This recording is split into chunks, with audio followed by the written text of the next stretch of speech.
Maya Rodriguez wiped the grease from her hands and looked at the clock on the maintenance bay wall. 3 in the morning. The night shift at Luna Station was always quiet, but tonight felt different.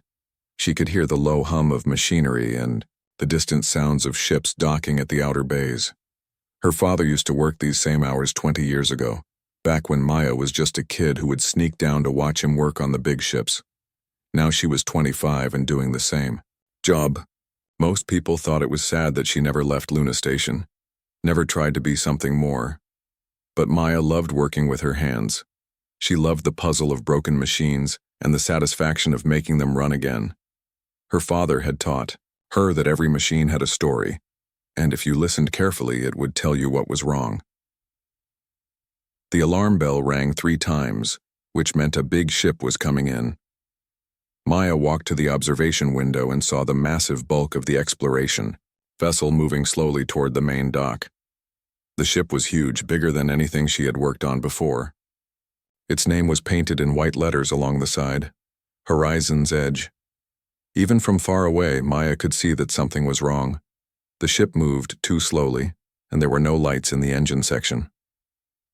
Ships that size should glow like small suns when their main drives were running. This one looked dark and dead. Within an hour, the maintenance bay filled with people. Engineers in clean uniforms stood around looking important while maintenance workers like Maya stayed in the background. Everyone was talking about the Zentari quantum drive that powered the big ship. Maya had heard of Zentari technology before. It was alien tech that humans had found on dead worlds, machines that worked in ways no one really understood. The chief engineer, a thin man named Dr. Collins, stood near the ship's main engine access port shaking his head. Maya watched him run diagnostic tests on a tablet computer, while other engineers crowded around him. After 2 hours of tests and discussions, Dr. Collins made his announcement. "The quantum drive is completely dead," he said to the group. "The crystals show no energy response at all. We've never seen a failure this complete before. I'm afraid the ship isn't going anywhere." Maya heard someone whisper that the Horizon's Edge was supposed to carry 300 families to start a new colony in the Kepler system. Those families had been waiting for months, selling everything they owned to buy passage to their new home. Now they were stuck. That's when Marcus Washington arrived. Maya had seen him on news broadcasts before. He was the CEO of Stellar Dynamics Corporation, one of the biggest companies in space travel. He was a tall black man in his 40s, always wearing expensive suits and surrounded by assistants with tablet computers. People said he was brilliant but tough to work with. Marcus walked straight to Dr. Collins, ignoring everyone else in the bay. "What's the situation?" he asked. "The Zentari drive is beyond repair, sir," Dr. Collins replied. "We've run every diagnostic we have. The quantum crystals are intact, but they won't respond to any commands. It's like they've just given up." Marcus looked at the massive engine through the access port. Maya could see frustration on his face. His company had invested millions in the Kepler colony mission. If the ship couldn't launch, Stellar Dynamics would lose money and reputation. "So you're telling me," Marcus said loudly enough for everyone to hear, "that the best engineers in the solar system can't fix one alien engine? What would my grandfather say about that? He fixed farm equipment with nothing but basic tools and common sense." Some of the engineers looked uncomfortable. Maya noticed Dr. Collins trying to explain about quantum field theory and crystalline matrix structures, but Marcus wasn't listening. He was angry and embarrassed, and angry people sometimes said stupid things. "At this rate," Marcus continued, "even the operator's daughter could probably do better than you so-called experts." Maya felt her face get hot. She knew he didn't mean anything personal by it. Rich guys like Marcus Washington probably didn't even know that maintenance workers had families. But the comment still hurt. Her father had been proud of his work, and she was proud of hers too. Jake Turner, who worked the day shift and was Maya's closest friend at the station, stepped forward. Jake was never afraid to speak up, even to important people. "Actually, sir," Jake said with a slight smile, "Rodriguez's kid is standing right over there." Maya wanted to disappear. Everyone in the maintenance bay turned to look at her. She was wearing dirty coveralls and work boots, her hair pulled back in a simple ponytail. Next to all the engineers in their clean uniforms, she felt very small. Marcus Washington looked surprised and embarrassed. Maya could see him trying to figure out what to say. Instead of apologizing, though, he did something that surprised everyone. "You're Rodriguez's daughter?" he asked Maya directly. "Yes, sir," Maya replied quietly. Marcus studied her for a moment. Maya could almost see the wheels turning in his head. He was a businessman, always looking for angles and opportunities, and right now he was backed into a corner with a broken ship and 300 disappointed colonists. "Well then," Marcus said, his voice getting louder again, "let's make this interesting. If the operator's daughter thinks she can succeed where my best engineers have failed, I'll give her the chance." The maintenance bay went completely silent. Maya could hear her own heartbeat. 72 hours, Marcus continued. "If you can get that Zentari drive running in 3 days, Stellar Dynamics will fund your own research laboratory. Full equipment, unlimited budget, your own team of assistants. But if you fail, you admit publicly that some jobs require real education and training." Maya looked around the bay. Dr. Collins looked shocked. The other engineers were whispering to each other. Jake was nodding at her encouragingly. Everyone was waiting for her answer. Maya had never backed down from a challenge in her life. Her father had taught her that Rodriguez women didn't quit, even when things looked impossible. And something deep inside told her that the Zentari drive wasn't really broken. It was just sleeping, waiting for someone who knew how to listen. "I'll do it," Maya said. Marcus Washington smiled for the first time since entering the bay. "Excellent. 72 hours, starting now." As the crowd began to break up, Maya walked toward the massive engine. She had no idea how she was going, to fix something that the best engineers in the solar system couldn't figure out. But she was going to try. Maya stood alone in front of the massive Zentari quantum drive as the maintenance bay slowly emptied. Most of the engineers had gone back to their offices, shaking their heads and muttering about foolish challenges. A few stayed to watch, probably, hoping to see her fail quickly so they could get back to their regular work. The drive was beautiful in a strange way. It looked like a giant crystal flower made of metal and glass. Blue and silver components twisted together in patterns that hurt to look at for too long. Maya had seen pictures of Zentari technology before, but never anything this big up close. The whole thing was about the size of a small building, and it hummed with a sound so low she felt it in her bones rather than heard it. Dr. Collins approached her with a tablet computer. "These are all the diagnostic reports," he said, not unkindly. "Maybe they'll help you understand what we're dealing with." Maya took the tablet and scrolled through pages of data. Energy readings, quantum field measurements, crystalline structure analysis. Most of it was too technical for her to understand completely, but she got the basic idea. According to every test they had run, the drive should be working perfectly. All the parts were intact, all the connections were solid, and there was no physical damage anywhere. "It's like the engine just decided to stop working," Dr. Collins explained. "We've never seen anything like it." Maya nodded and handed the tablet. "Dorka, thank you for the information." After Dr. Collins left, Maya pulled on her work gloves and opened her toolkit. She didn't have fancy diagnostic equipment like the engineers, just basic tools and a few portable scanners that she had learned to use over the years. But her father had always told her that the best tool was her own eyes and hands. She started by walking slowly around the entire drive, looking at every surface and connection. The engineers had focused on the control systems and power couplings, the parts that made sense from a human perspective. But Maya found herself drawn to the crystal formations in the center of the device. The crystals were the most alien part of the whole system. They didn't look like anything humans would build. Instead of straight lines and right angles, they curved and flowed like frozen water or captured lightning. Each crystal was a different shade of blue, from pale sky color to deep ocean blue. Maya pulled out her basic energy scanner and pointed it at the crystals. The readings were strange. According to the scanner, the crystals contained enormous amounts of potential energy, but none of it was moving. It was like having a fully charged battery that refused to power anything. "Having fun yet?" Maya turned to see Lisa Park, one of the senior engineers who had stayed to watch. Lisa was about 30, with short red hair and a sarcastic smile. She was known for being smart but difficult to work with. "Just getting started," Maya replied. "You know this is impossible, right?" Lisa said, sitting down on a nearby tool cart. "We've been working on Zentari technology for 20 years, and we still don't understand half of what it does. These drives use quantum mechanics that we can barely measure, let alone repair." Maya continued scanning the crystals. "Maybe that's the problem." "What do you mean?" "Maybe you're trying too hard to understand it like human technology." Maya moved her scanner to a different crystal cluster. "What if it works differently than anything we've ever built?" Lisa laughed. "Of course it works differently. It's alien technology. But physics is physics, whether it's human or Zentari. Energy has to flow according to the same rules everywhere in the universe." Maya wasn't so sure about that. Her father had once told her about an old car he worked on that would only start if you talked to it nicely first. Everyone thought he was joking, but Maya had seen him do it. He would put his hand on the hood and say good morning to the car, and then it would start perfectly every time.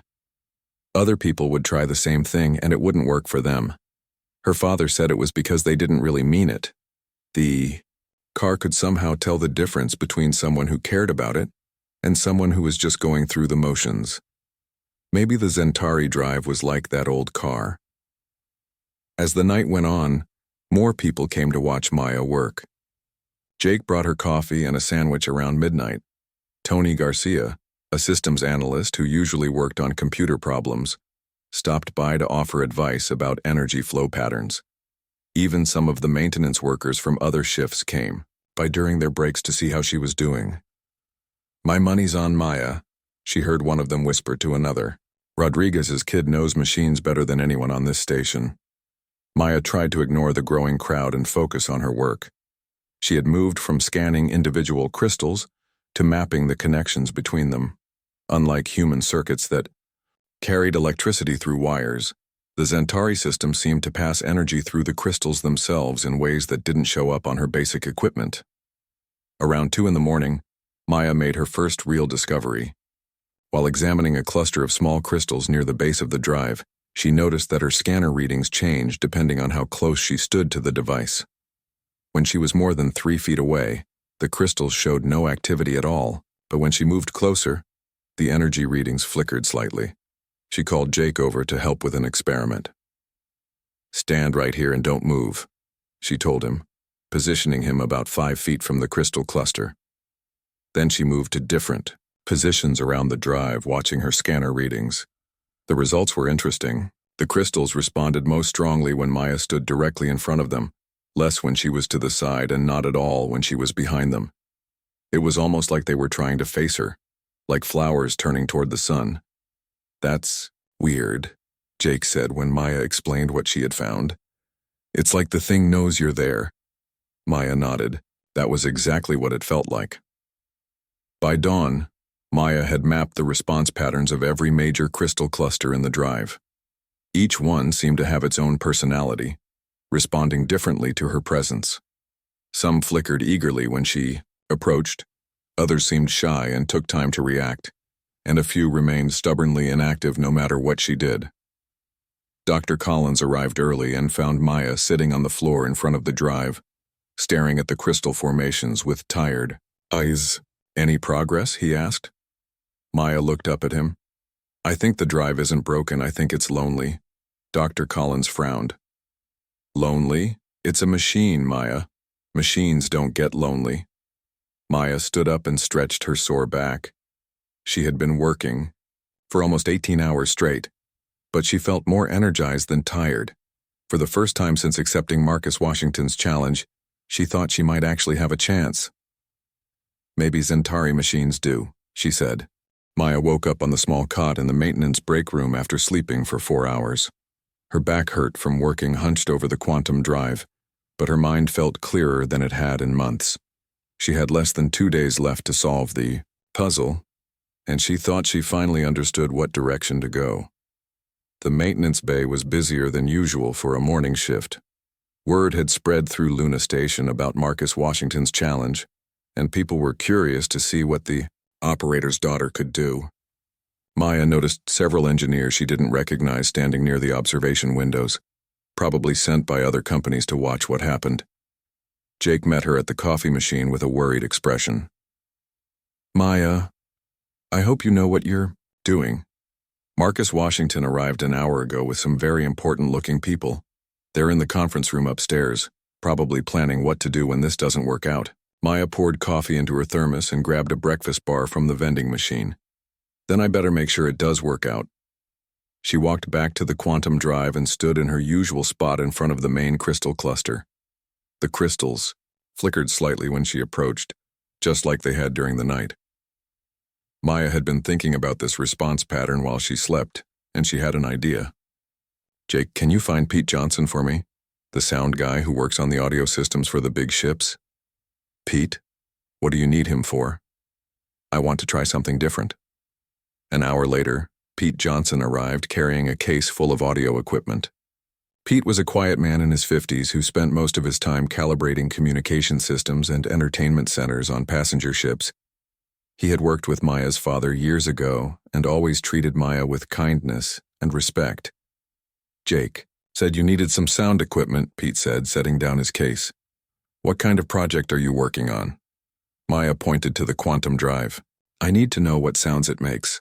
Pete looked confused. Sounds? It's an engine, Maya. All engines make noise. Not that kind of sound.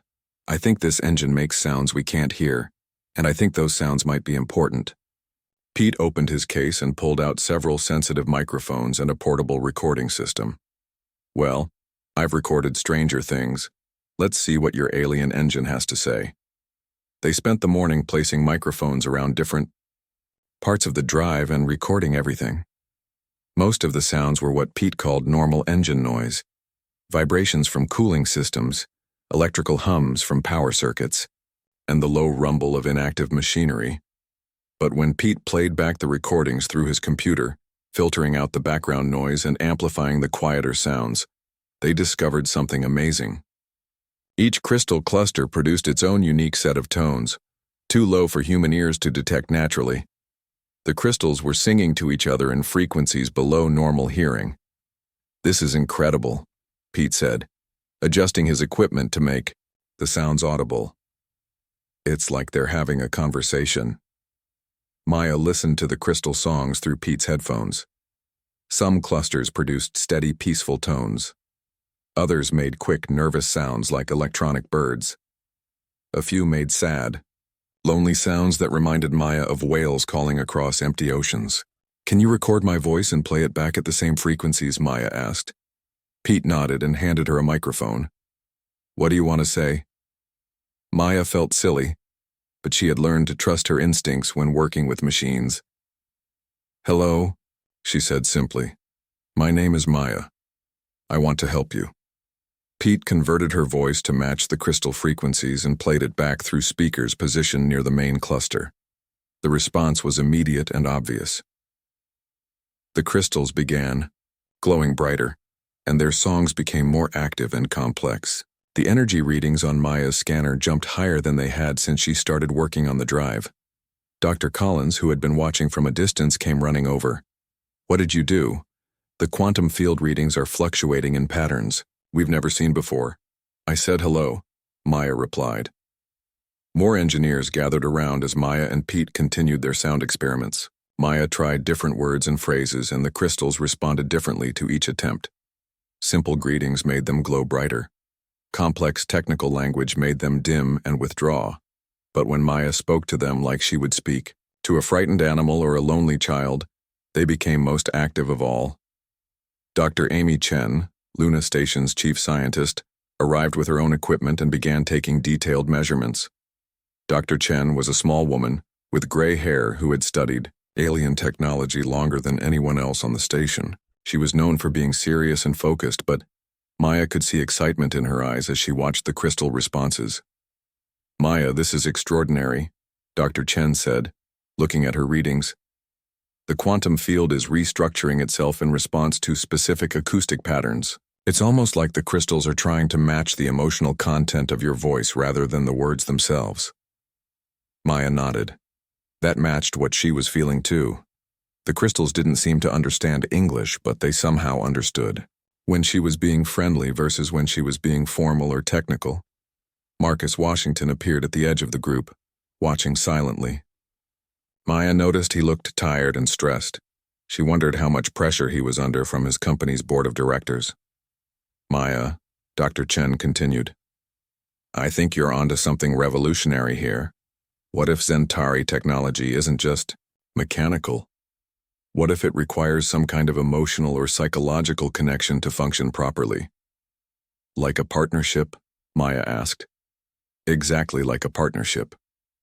The Zentari might have designed their machines to work with living consciousness, not just respond to technical commands. Maya thought about her father's old car again, the one that would only start when he talked to it nicely. Maybe the Zentari had built all their technology to work the same way. Maybe that's why human engineers couldn't fix the drive by treating it like a normal machine. As the day went on, more people came to watch Maya's experiments. Word had spread beyond Luna Station, and she noticed news reporters setting up cameras in the observation area. The pressure was building, but Maya tried to ignore everything except the crystals and their songs. By evening, Maya had established basic communication with most of the crystal clusters. She could make them glow brighter or dimmer by changing her tone of voice. She could make them sing more actively by expressing curiosity and interest, but she still couldn't make the drive actually work. The crystals were responding to her, but they weren't powering up the engine systems. It was like she had learned to talk to them but couldn't convince them to do their job. As Maya sat in front of the drive that night, listening to the crystal songs through Pete's equipment, she realized what was missing. The crystals weren't just lonely for any human contact. They were lonely for their original partner, the Zentari operator who had worked with this drive before it went quiet. Maya was going to have to become that partner. Maya stared at the quantum drive as the final 24 hours of her deadline began. The maintenance bay buzzed with activity around her, but she felt completely alone with the massive alien machine. The crystals sang their lonely songs, glowing softly in response to her presence, but the engine itself remained as dead as ever. She had learned to communicate with the drive, but communication wasn't enough. The crystals wanted something more than just friendly conversation. They wanted the kind of deep connection that their original Zentari operators had provided. Maya was beginning to understand that fixing this engine would require her to do something no human had ever attempted before. Dr. Chen approached with a concerned expression. Maya, I've been studying the quantum field readings from yesterday's experiments. The pattern suggests that the drive is trying to establish some kind of neural link with you. Are you aware of what that might mean? Maya nodded slowly. She had been thinking about the same thing. It wants to connect directly to my mind, doesn't it? That's what the data suggests. But Maya, we have no idea what that kind of connection could do to a human brain. The Zentari had different biology than us. What was safe for them might be dangerous or even deadly for you. Jake overheard the conversation and came over quickly. Maya, you can't be serious about this. There has to be another way. Is there? Maya asked. We have less than 1 day left, and this is the only thing that makes sense. The drive doesn't just want an operator, it wants a partner.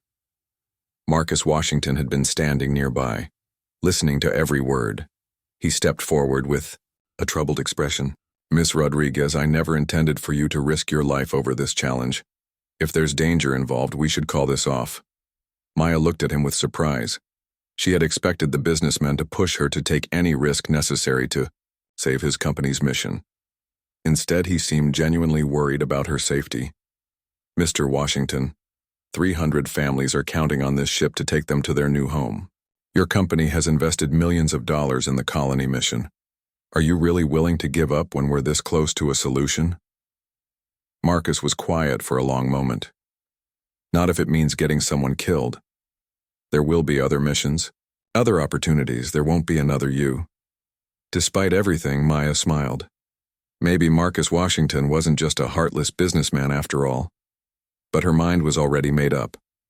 I'm going to try it, she announced. But I need some equipment. First, Dr. Chen shook her head. Maya, we don't have neural interface technology designed for alien systems. The risk is too great. What about the training simulators for the new patrol ships? Maya asked. They use neural link headsets to help pilots practice flying in zero gravity. Could we modify one of those? Pete Johnson, who had been working with Maya on the sound experiments, spoke up. I know those systems pretty well. The basic neural interface is just monitoring brainwaves and translating them into control signals. In theory, we could modify the output to match the quantum field frequencies that the crystals respond to. Dr. Chen looked very unhappy, but she was also curious about the scientific possibilities. Even if we could build such a device, we have no way to test it safely. You would be the first human to attempt direct neural contact with Centauri technology. Then I guess I'll be the first, Maya said. The next few hours were the busiest Maya had ever seen the maintenance bay. Pete worked with Dr. Chen and 2 other engineers to modify a neural interface headset from the pilot training center. They connected it to speakers that could broadcast at the same frequencies as the crystal songs, creating a bridge between Maya's brainwaves and the quantum drive's communication system. News crews gathered outside the maintenance bay as word spread about what Maya was attempting. She could see reporters talking into cameras and broadcasting live to Earth and the other colonies. Everyone wanted to know if the operator's daughter could really succeed where the best engineers had failed. Maya tried to ignore the attention and focus on preparing herself mentally for what she was about to do. She had no idea what it would feel like to have her mind connected to an alien machine. Would she still be herself afterward? Would she be able to disconnect if something went wrong? Jake sat with her during the final preparations, both of them, trying to act like this was just another normal day at work. You know your father would be proud of you, Jake said quietly. He always said you had a special gift with machines. I hope I don't lose that gift by frying my brain with alien technology, Maya replied, trying to make a joke but not feeling very funny. As evening approached, everything was ready. The modified neural interface sat on a table next to the quantum drive connected to Pete's audio equipment and Dr. Chen's monitoring systems. The crystals seemed to sense that something important was about to happen. Their songs had become more active and complex, almost excited. Maya put on the headset and sat in a chair positioned directly in front of the main crystal cluster. The neural interface felt strange on her head, with small sensors touching her temples and forehead. Dr. Chen checked all the monitoring equipment one more time while Pete made final adjustments to the audio systems. Maya, are you sure about this? Dr. Chen asked. We can still find another way. Maya looked around the maintenance bay at all the people who had gathered to watch. Engineers, maintenance workers, reporters, and executives all waited to see what would happen. In the center of it all, the quantum drive hummed with anticipation, its crystals glowing brighter than they had since she started working on it. Turn it on, Maya said. Dr. Chen activated the neural interface, and immediately Maya felt something she had never experienced before. It was like suddenly being able to hear a conversation that had been happening just outside her range of hearing. The crystal songs became clearer and more complex, and she began to understand that they weren't just random sounds. They were thoughts, emotions, and memories left behind by the drive's previous partners. The sensation was overwhelming at first. Maya felt herself experiencing flashes of alien memories, flying through star systems she had never seen, working alongside beings she couldn't quite visualize, feeling the joy of perfect cooperation between mind and machine. But gradually, her own consciousness began to merge with the quantum field that powered the drive. The crystals blazed with brilliant light as Maya's brainwaves synchronized with their quantum frequencies. Everyone in the maintenance bay watched in amazement as the massive engine began to hum with power for the first time in months. Displays that had been dark suddenly came to life, showing energy levels and system status information in alien symbols that somehow made sense to Maya's connected mind. It's working, she whispered, her voice filled with wonder. I can feel it. The drive isn't broken. It was just waiting for someone who could understand what it needed. The quantum drive was alive again, and Maya Rodriguez had become its new partner. Maya opened her eyes and found herself surrounded by silence. The maintenance bay, which had been full of excited voices and electronic beeping just moments before, was now completely quiet. Everyone stared at her with expressions of amazement and concern. The quantum drive hummed softly behind her, its crystals glowing with steady blue light. "Maya?" Jake's voice sounded far away, even though he was standing right next to her chair. "Are you okay? You've been connected for almost an hour." An hour. To Maya, it felt like she had experienced a lifetime of memories and sensations. Through the neural link, she had felt what it was like to be the drive's previous Centauri partner. She understood now why the engine had stopped working. It hadn't broken down. It had gone into mourning when its partner died. Dr. Chen carefully helped. Maya removed the neural interface headset. "How do you feel? Any dizziness, confusion, or memory problems?" Maya flexed her fingers and took a deep breath. She felt different, but not in a bad way. It was like she had learned a new language, or discovered a new sense that she didn't know she possessed. "I feel fine. Actually, I feel better than fine." Marcus Washington stepped forward, his face showing a mixture of relief and excitement. "The drive is running. All the systems show full power and normal operation. Maya, what did you learn in there?" Maya stood up slowly, still adjusting to being disconnected from the quantum field. The memories she had experienced through the neural link were already becoming harder to recall, like trying to remember a dream after waking up. But the important parts remained clear. The Centauri didn't just build machines, she explained. They built partnerships. Their technology works by forming emotional bonds between the operator and the quantum systems. When a Centauri died, their machines would shut down out of grief and wait for a new partner. Dr. Chen was already taking notes on her tablet computer. That would explain why our traditional repair methods failed. We were treating the drive like a broken machine when we should have been treating it like a grieving friend. "But why does it work with humans?" Marcus asked. "We're not Centauri. Our brains are completely different." Maya smiled, remembering something wonderful she had learned during the connection. "That's the amazing part. Human consciousness has something that most other species in the galaxy don't have. We can form genuine emotional bonds with things that aren't alive. We care about our cars, our homes, our tools. We give personalities to machines and treat them like friends or family members." Jake nodded thoughtfully. "Like how your father used to talk to that old car." "Exactly like that. Most alien species think that's strange or primitive behavior, but the Centauri understood it. They built their technology to work with beings who could love machines as if they were living creatures." Dr. Chen looked up from her note-taking with excitement in her eyes. "Maya, do you realize what this means? If humans can interface with Centauri technology better than any other known species, we're not just mechanics anymore. We are the key to understanding an entire civilization's worth of advanced technology." The implications began to sink in around the room. Centauri ruins and abandoned technology had been found on dozens of worlds throughout the galaxy.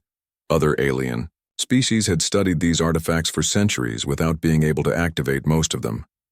If humans could form partnerships with Centauri machines, it would change everything about humanity's place in galactic society. Marcus Washington was quiet for a long moment, clearly thinking about the business and political consequences. "Maya, what you've discovered here could revolutionize space travel, colonization, even our relationships with other alien species. Every government and corporation in human space will want to know how to duplicate what you just did." "That's exactly what I'm worried about," Maya replied. "This isn't just about technology or making money. The Centauri machines aren't tools to be used. They're partners to be respected. If people try to exploit this discovery, they'll miss the whole point." Dr. Chen continued taking measurements from the quantum drive while they talked. "Maya, the energy patterns coming from the drive are unlike anything we've recorded before. It's not just running at full capacity, it's running better than our specifications said it should. The partnership you formed has somehow optimized the entire system." Maya wasn't surprised. During her connection with the drive, she had felt the machine's joy at having a partner again. It wanted to work, wanted to fly among the stars and help humans explore new worlds. The Centauri had designed their technology to be happy when it was being useful. There's something else, Maya continued. The drive showed me memories of other Zentari machines throughout the galaxy. Most of them are still waiting for new partners. If we can teach people how to form these connections properly, we could reactivate technology that's been dormant for thousands of years. The maintenance bay buzzed with excited conversation as the full scope of Maya's discovery became clear. News reporters outside were already broadcasting updates to Earth and the colonies. Maya could see government officials and corporate executives making urgent phone calls. Pete Johnson, who had helped build the neural interface system, raised an important question. Maya, can you teach other people how to do what you just did? Or is this something only you can do? Maya thought about the connection she had formed with the drive. It had felt natural, like something she was meant to do. But she remembered that the Zentari had worked with many different partners over thousands of years. The technology was designed to adapt to different minds and personalities. I think anyone can learn to do it, she said. But it requires the right attitude. You have to genuinely care about the machine you're working with. You have to be willing to listen to what it needs instead of just telling it what to do. And you have to understand that you're not controlling the technology. You're cooperating with it. Marcus Washington nodded slowly. Maya, I want to make good on my promise. Stellar Dynamics will fund your research laboratory and will give you complete authority over how this discovery is developed and shared. But I have a request. What kind of request? The Horizon's Edge is ready to launch now, thanks to you. But I'd like you to come with us to the Kepler system as the ship's drive specialist. You understand this technology better than anyone else in human space. We need someone who can maintain the partnership you've established. Maya looked around the maintenance bay that had been her home for so many years. She thought about her father and how proud he would be to know that his daughter had made such an important discovery. She thought about the 300 families waiting to start new lives in the Kepler system. Most of all, she thought about the quantum drive humming contentedly behind her, finally happy to have a partner again after years of loneliness. When do we leave? Maya asked. 3 weeks later. Maya stood on the bridge of the Horizon's Edge as the massive colony ship prepared for departure.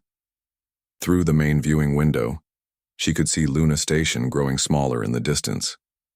The maintenance bay where she had spent so many years was just a tiny spot of light now, but Maya carried its lessons with her. The ship's bridge was nothing like the cramped maintenance areas she was used to. Everything was clean and modern, with holographic displays showing star charts and navigation data. Captain Robert Hayes, a calm man in his 50s, stood at the central command station giving orders to his crew. Drive status report, Captain, Hayes called out. Quantum drive operating at optimal efficiency, Maya replied from her position at the new drive interface station. All crystal clusters showing healthy resonance patterns.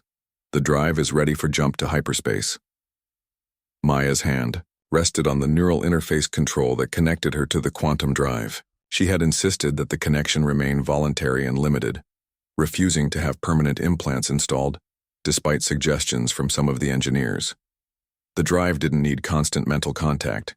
It just needed to know that its human partner was nearby and cared about its well-being. The past 3 weeks had been a whirlwind of activity. News of Maya's discovery had spread across human space faster than light communications could carry it. Scientists, engineers, and government officials from dozens of worlds had come to Luna Station to study what she had accomplished. Maya had spent most of her time giving demonstrations and teaching others how to form partnerships with Zentari technology. Not everyone could do it. Maya learned that successful connection required a specific type of personality, people who naturally empathized with machines and tools.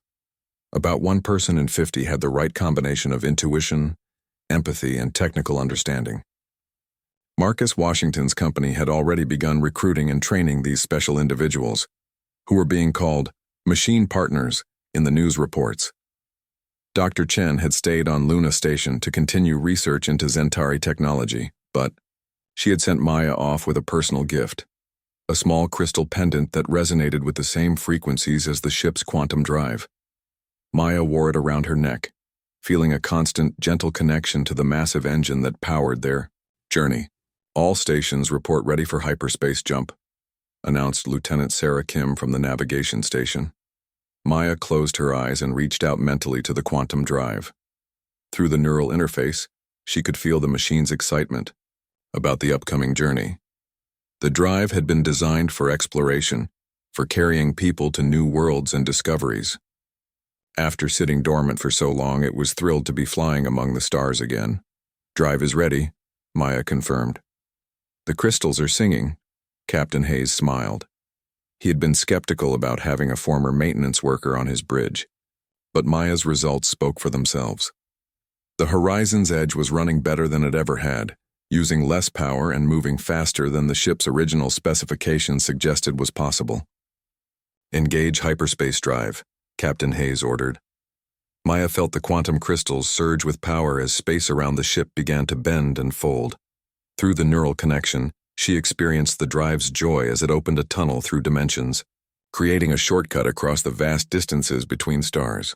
The sensation was beautiful and strange, like being part of a song that existed in mathematics and physics rather than sound. The Horizon's Edge disappeared from normal space and began its journey toward the Kepler system. During the hyperspace flight, Maya spent her time working with the ship's other systems and getting to know the colonists. The 300 families aboard the ship came from all walks of life: farmers, teachers, engineers, artists, and dreamers who wanted to build something new on a distant world. Many of them came to visit the drive chamber, curious about the technology that would carry them to their new home. Maya enjoyed explaining how the partnership worked, watching children's faces light up with wonder when the crystals responded to friendly voices. "It's like the engine is alive," said 10-year-old Emma Torres, whose family was planning to start a farm on Kepler Prime. "Does it have feelings like people do?" "Not exactly like people," Maya explained. "But it does have preferences and emotions in its own way. It likes to be useful and appreciated. It gets lonely when it doesn't have a partner, and it loves to explore new places." Emma nodded seriously. "When we get to our new planet, will you teach me how to talk to machines too?" "I'd like that very much," Maya replied. The promise reminded Maya of the larger mission she had accepted. Marcus Washington had kept his word about funding her research laboratory, but with conditions that Maya was happy to accept. The laboratory would be built on Kepler Prime, and its primary purpose would be teaching others how to form partnerships with Zentari technology.